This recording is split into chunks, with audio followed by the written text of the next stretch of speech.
hein. C'est Jean-Christophe Fromentin qui, dès maintenant, va, sans plus attendre, vous dévoiler un projet qui, me disait-il tout à l'heure, vient d'être officiellement bouclé, remis. Donc il a, ce soir, et c'est notre avantage, toute liberté de parole pour tout nous dire. Donc Jean-Christophe, c'est à vous, et merci de nous livrer tous vos secrets. Alors, je vous propose qu'on regarde quelques images, comme ça on se remet dans l'ambiance de ce projet, quelques images qui font sa genèse, et puis ensuite, voilà, je reviendrai sur l'organisation de ce projet.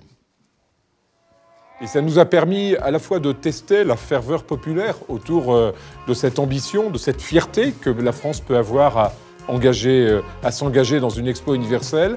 Et c'était aussi l'occasion d'impliquer des dizaines d'élus, d'entreprises partout en France pour dire c'est l'expo de toute la France qu'on veut promouvoir et développer.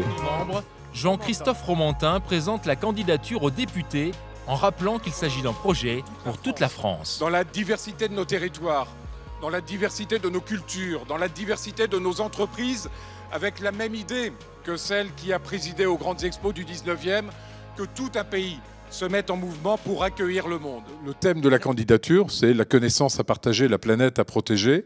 L'idée est véritablement d'ouvrir ce thème en deux temps, hein, plutôt les moyens et la finalité. Cette idée du partage de la connaissance, cette idée d'universalité qui sort de cette idée de partage.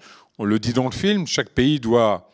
Le sens d'une expo, c'est d'aider chaque pays à finalement faire valoir ce qu'il a de singulier. Et puis la finalité, la planète à protéger, alors pas simplement dans le sens COP21 ou débat que vous connaissez, mais aussi de dire, voilà, le développement durable est lié à nos capacités à justement pérenniser ces différences. Si demain la société est unique, standard, universelle au sens totalement fondu dans un seul modèle, alors c'est la neutralisation des territoires, des différences, des cultures.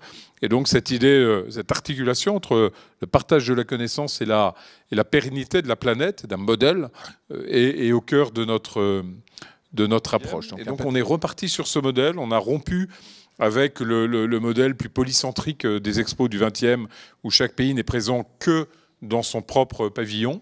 Et puis l'autre modèle qui nous a beaucoup inspiré, c'est le Globe d'Élysée-Reclus, le projet du Globe d'Élysée-Reclus.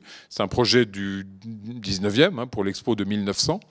Et donc l'idée, c'était d'inviter le visiteur à faire le tour du monde. Donc c'est un globe qui tourne de telle manière à ce que l'entrée puisse se faire chaque jour par un pays différent, ce qui est un peu le principe des expos, où chaque jour vous avez un focus sur un pays.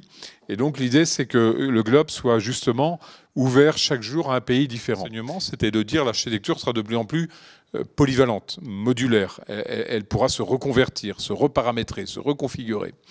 Et finalement, elle privilégiera les usages plus que la forme.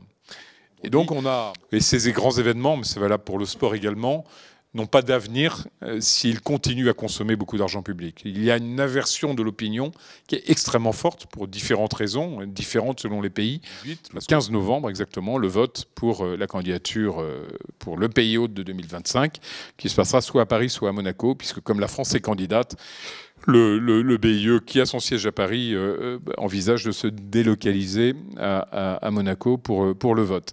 Et pendant toute cette durée, on a 170 pays à visiter, donc avec Pascal Lamy, puisqu'on est en binôme, hein, il est délégué interministériel, moi je préside le comité Expo France 2025.